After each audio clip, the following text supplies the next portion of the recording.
Hello guys, welcome back to my channel. Now today we are going to start chapter 12 of class 8th. Name is friction. Friction क्या है? Friction is a type of force. Friction एक type का force है. इससे पहले वाले chapter में हम पढ़ चुके हैं फोर्स में टाइप ऑफ फोर्स जो हमने पढ़े थे कि friction is also a type of force. Friction भी एक फोर्स का टाइप ही है. बट जो फ्रिक्शन है, friction works on a opposing direction. Friction आपका कहाँ वर्क करता है? ऑपोजिंग साइड में फ्रिक्शन वर्क करता है.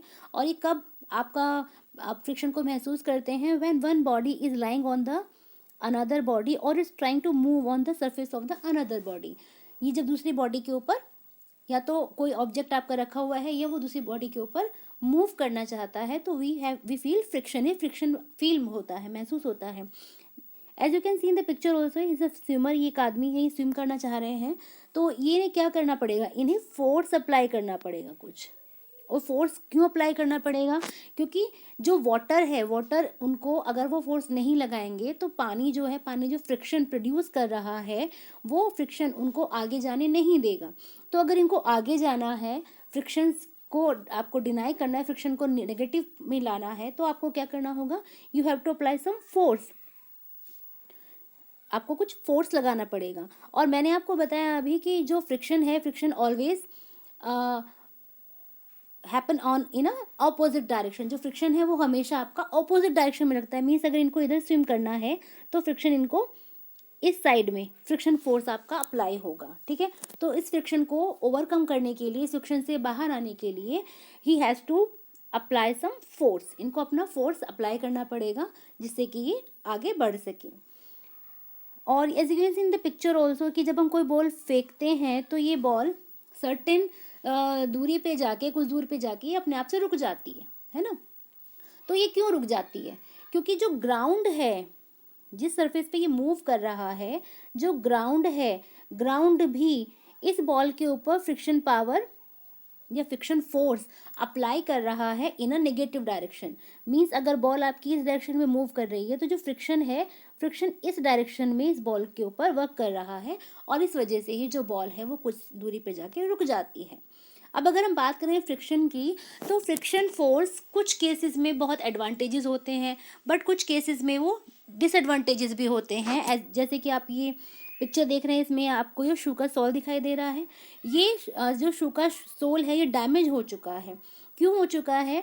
अभी आप आगे चैप्टर में पढ़ेंगे कि जो फ्रिक्शन है, फ्रिक्शन हीट भी प्रोड्यूस करता है. फ्रिक्शन की वजह से हीट प्रोड्यूस होती है जिसकी वजह से क्या होता है कि जो ये आपका शू का सोल है ये पूरी तरह से खराब हो चुका है. ठीक है. तो चलिए आगे देखते हैं.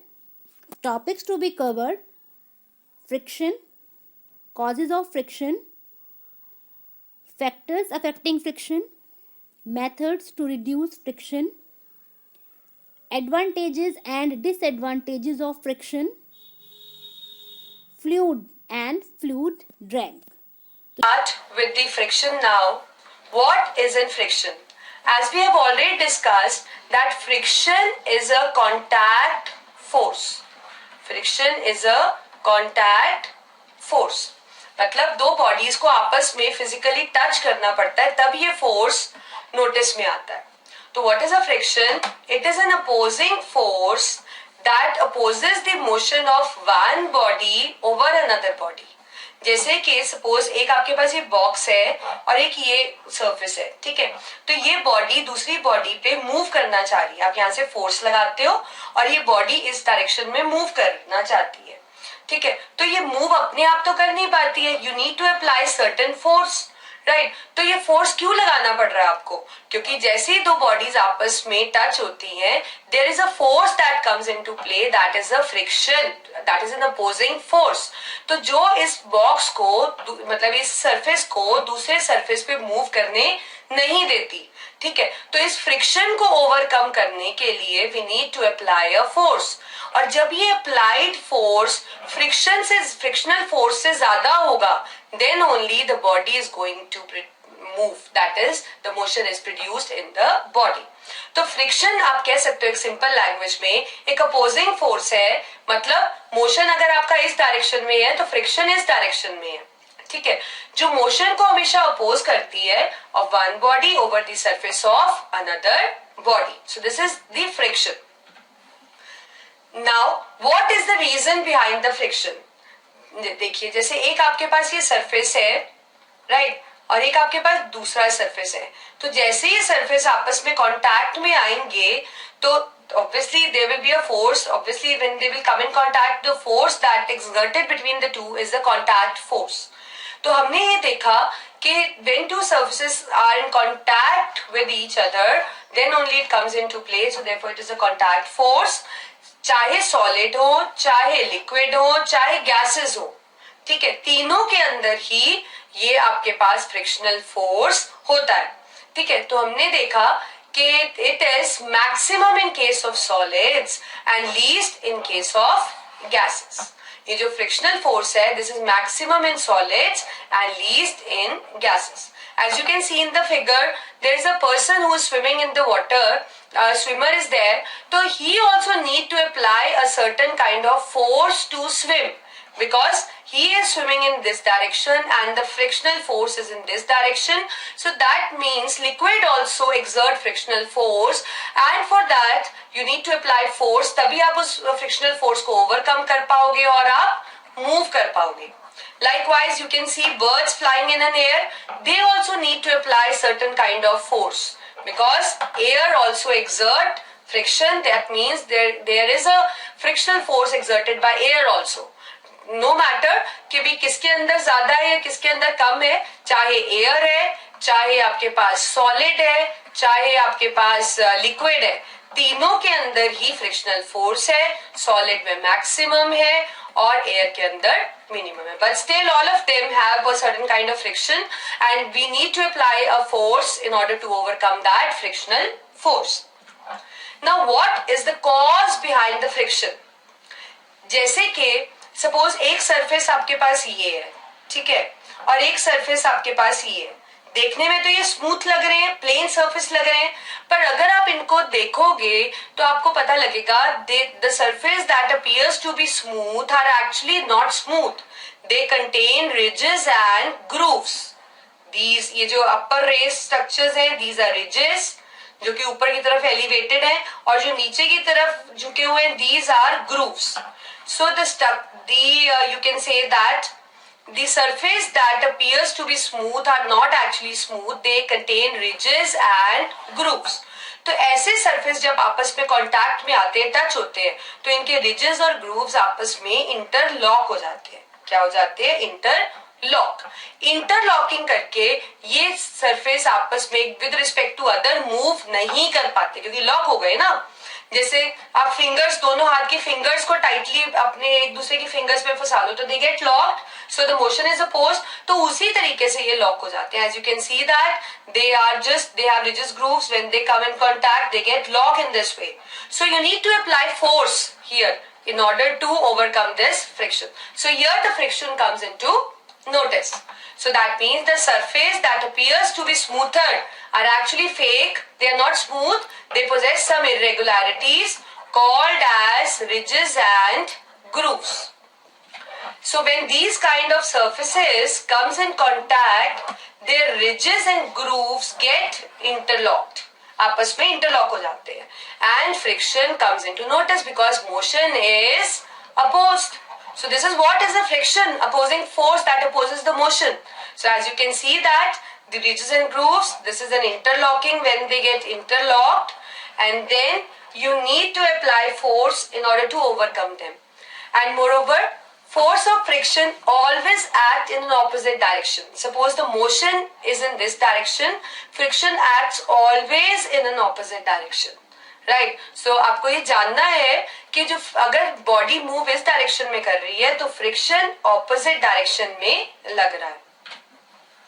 Now factors that affect friction. पहला फैक्टर है नेचर ऑफ सर्फेसेस. जैसे कि आपको पता है फ्रिक्शन का कारण क्या है? रफनेस है ना. स्मूथ जो सरफेस दिखते हैं वो स्मूथ तो होते नहीं है, वो क्या होते हैं? रफ. तो जितना सरफेस रफ होगा उतने ही ज्यादा रिजेस एंड ग्रूव्स होंगे. जितने ज्यादा रिजेस एंड ग्रूव्स होंगे उतनी ज्यादा इंटरलॉकिंग होगी, और जितनी ज्यादा इंटरलॉकिंग होगी उतनी ज्यादा फ्रिक्शन होगी। जैसे कि आप ये टाइल्स देख रहे हैं, ये टाइल्स देखने में बहुत स्मूथ लग रही हैं, but they are also having some kind of roughness. Moreover roads देख रहे हैं, रोड्स भी रफ होती है, जितनी ज्यादा रफ होगी उतनी ज्यादा फ्रिक्शन होगी।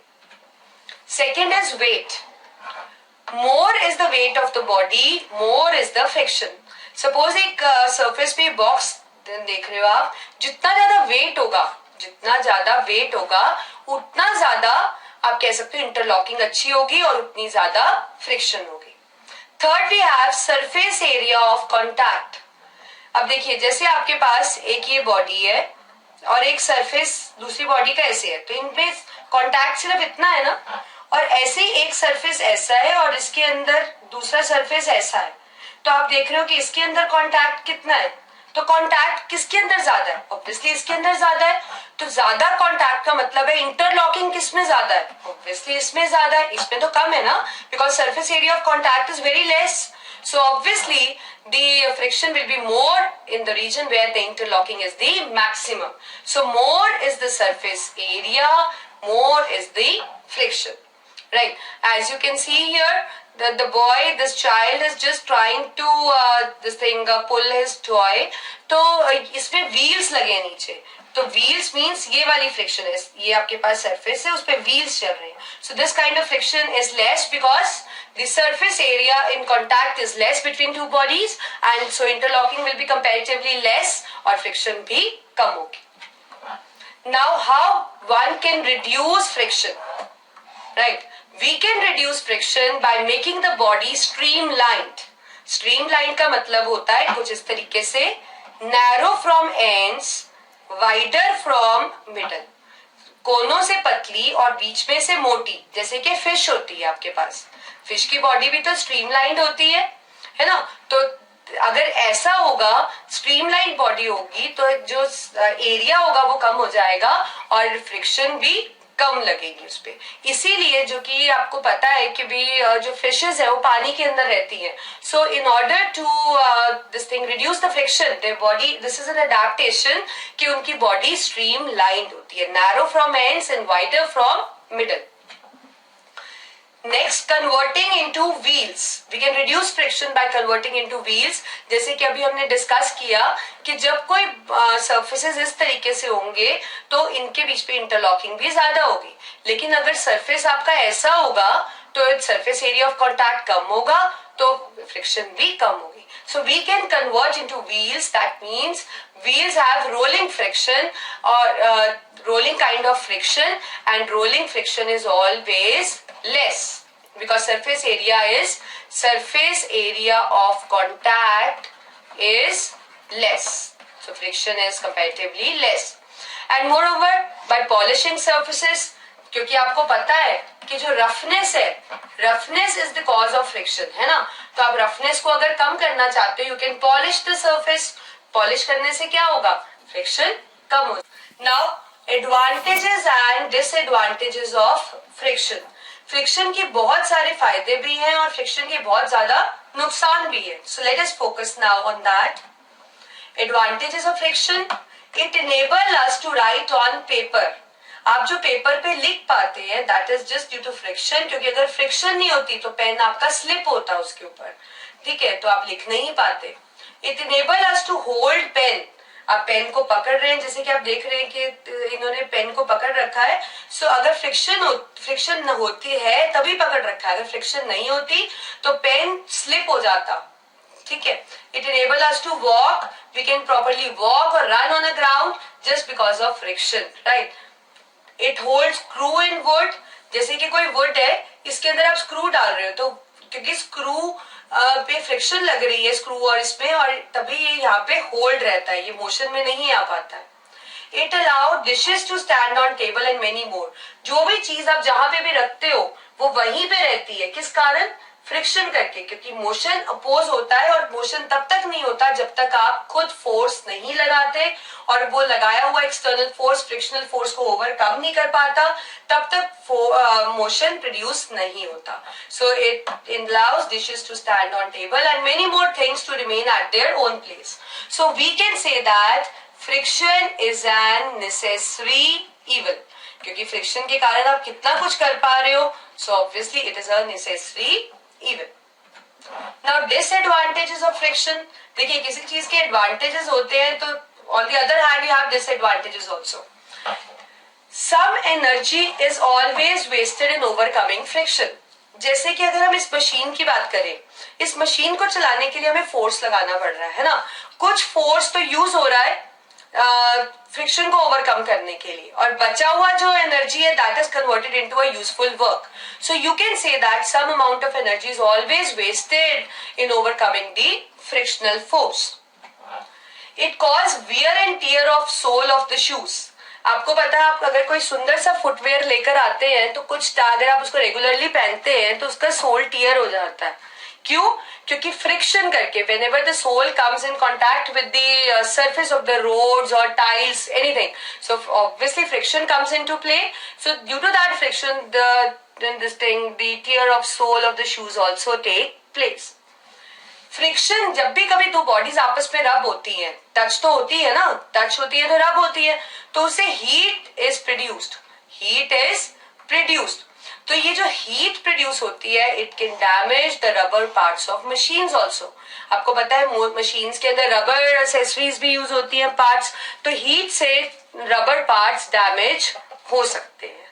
Right, now we are going to start with a topic that is fluids.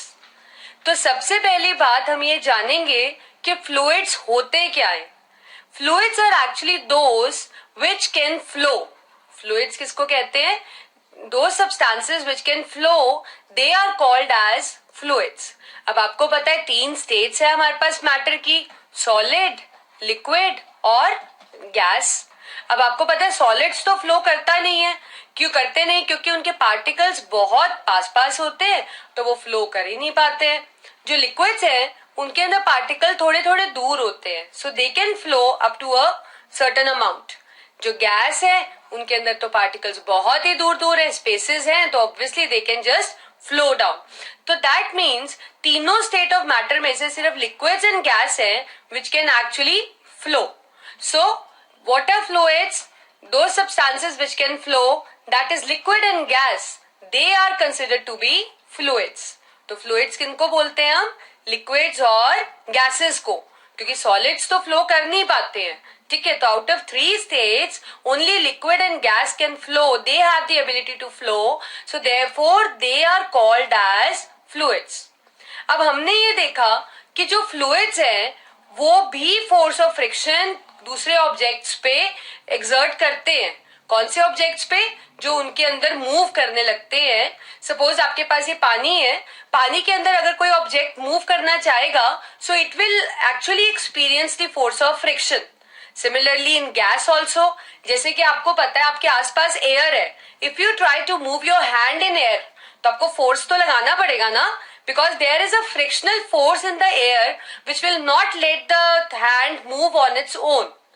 ठीक है, तो इसका मतलब जितने भी लिक्विड एंड गैसेस है, मतलब फ्लूइड्स है, वो भी फोर्स एक्सर्ट करते हैं. कौन सा force? Force of friction. That means an opposing force. किस पे? दूसरे ऑब्जेक्ट्स पे जो उनके में से मोशन शो करने वाले हैं या कर रहे हैं. ठीक है, तो क्लियर हो गया ना आपको? फ्लूइड्स लिक्विड एंड गैसेस हैं क्योंकि वो फ्लो कर सकते हैं. ये भी फोर्स ऑफ फ्रिक्शन एक्सर्ट करते हैं दूसरे ऑब्जेक्ट्स पे. जैसे कि फिगर में आप देख पा रहे हो, this is indicating a liquid state and this is indicating a gas. तो गैस और liquids both are considered to be fluids, right? And they both actually exert force of friction on the objects which just try to move through them. What is fluid drag now? We have a new term that is a fluid drag. अब जैसे कि मैंने आपको बताया कि liquids and gases को हम fluids मानते हैं. Clear है ना ये तो? और ये force of friction भी exert करते हैं. They also exert force of friction. इनका जो force of friction है उसको एक special नाम दिया गया है, that is a fluid drag. So the force of friction exerted by fluids is called as fluid drag. चाहे वो friction liquid exert कर रहा है, चाहे gas exert कर रही है, but the common name is fluid drag.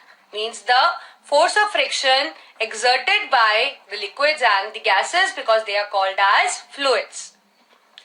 अब ये जो फ्रिक्शनल फोर्स है फ्लूइड्स का, जो हमने अभी फ्लूइड्स पढ़े, तो जो फ्लूइड्स का फ्रिक्शनल फोर्स है वो कुछ फैक्टर्स पे डिपेंड करता है. पहला फैक्टर है the speed of the object with respect to the fluid. अब आपको पता है कि जैसे पानी है, पानी के अंदर कोई ऑब्जेक्ट कितने स्पीड से मूव कर रहा है उस पर डिपेंड करता है. It depends on the shape of the object also, कि जो फ्लूइड्स के अंदर ऑब्जेक्ट मूव कर रहे हैं उनकी शेप कैसी है, तो शेप के अकॉर्डिंग भी फ्रिक्शनल फोर्स कम या ज्यादा हो सकता है. And also it depends upon nature of fluid, कि गैस जो है उसकी कंपोजिशन क्या है, ये लिक्विड है. लिक्विड भी तो कितनी तरह के होते हैं, आपके पास पानी होता है, आपके पास ऑयल होता है, आपके पास इथेनॉल है, ये सारे लिक्विड्स ही तो है ना. तो हर लिक्विड सेम तरह की फोर्स ऑफ फ्रिक्शन तो एक्सर्ट कर नहीं सकता, right. So there are 3 factors on which the fluid drag actually depend. पहला speed of the object with respect to fluid, दूसरा shape of the object, and third is the nature of fluid.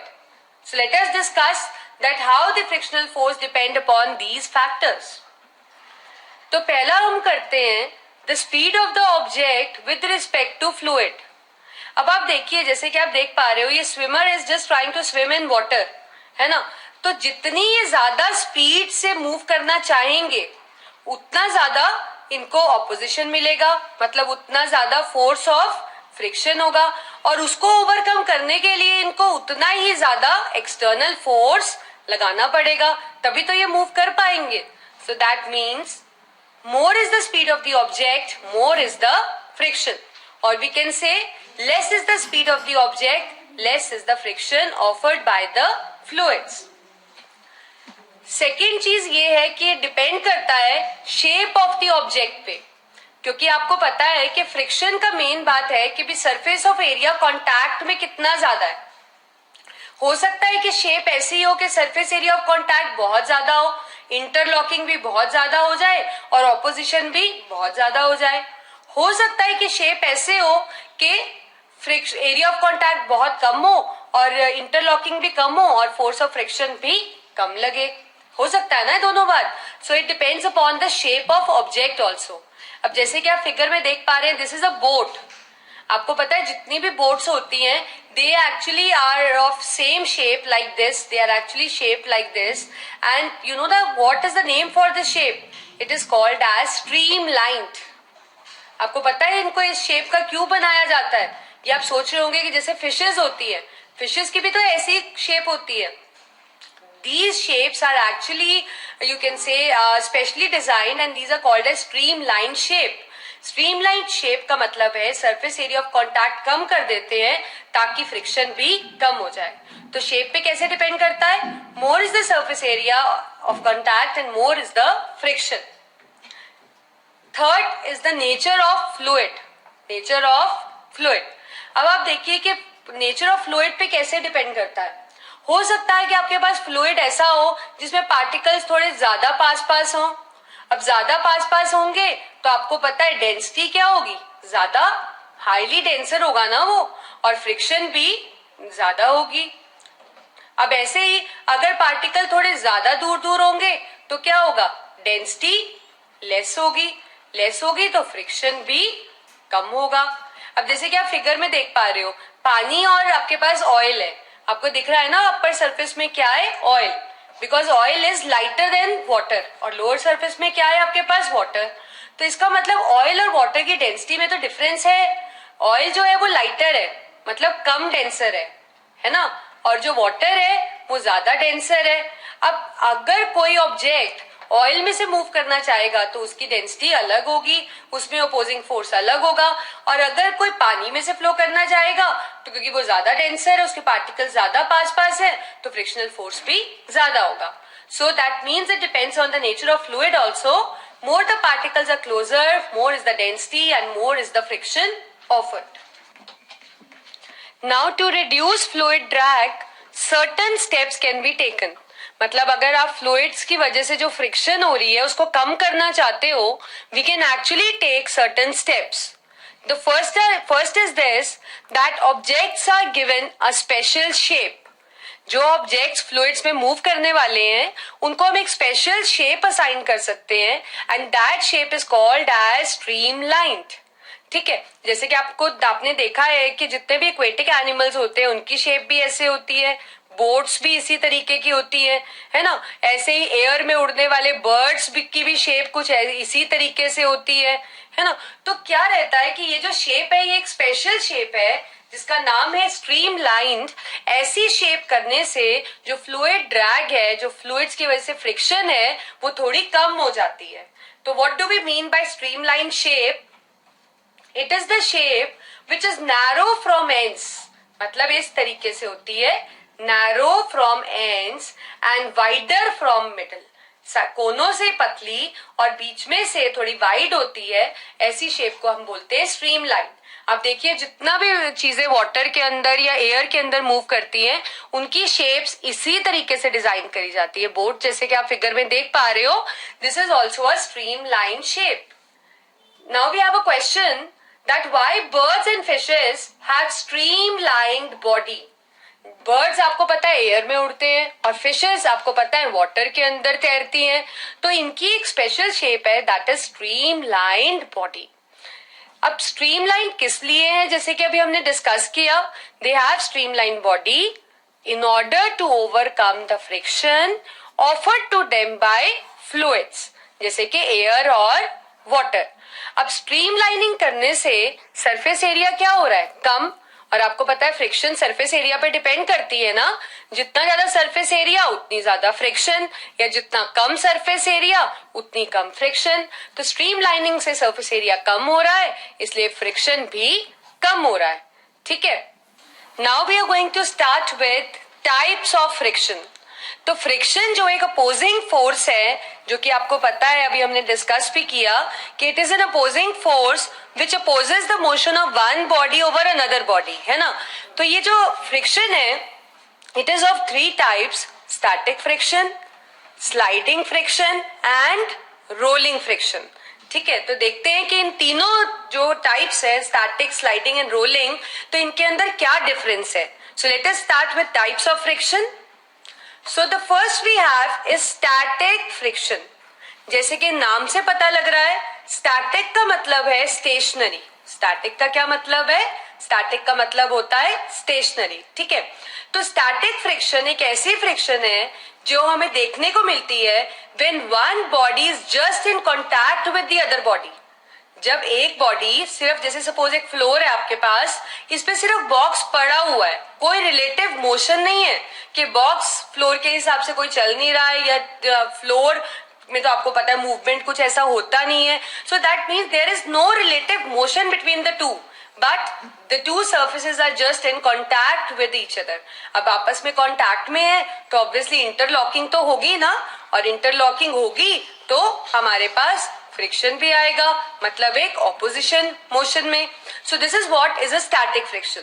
Static friction is a friction which comes into notice when one body is just in contact with the other body. जैसे ये box है, it is just in contact with the floor, right? But there is no relative motion between the two. So this is what is a static friction. तो जितनी भी चीजें सिर्फ पड़ी हुई हैं किसी चीज पे, मतलब सर्फेस सिर्फ कांटेक्ट में है, उनके अंदर कौन सी फ्रिक्शन है? Static friction. Next we have is sliding friction. Sliding friction नाम से ही पता है आपको, छोटे होते बचपन में आप स्लाइड लेते थे, तो स्लाइड क्या होता है? स्लाइड ऐसा ही होता है ना, इस तरीके का, कि आप इस तरीके से एक स्लाइडिंग सरफेस होता है. तो स्लाइडिंग फ्रिक्शन एक ऐसी फ्रिक्शन है which comes into notice when one body slide over another body. When one body slide over another body. जैसे कि आप फिगर में देख रहे हो, this boy is just trying to pull the toy with the help of string. So we can say it is a kind of sliding friction. जैसे suppose ये आपके पास एक सरफेस है, ये एक बॉक्स है, ये बॉक्स यहाँ से स्लाइड डाउन हो रहा है. So this is what is called as sliding friction. Next we have is rolling friction. It comes into notice when one body rolls over the surface of another body.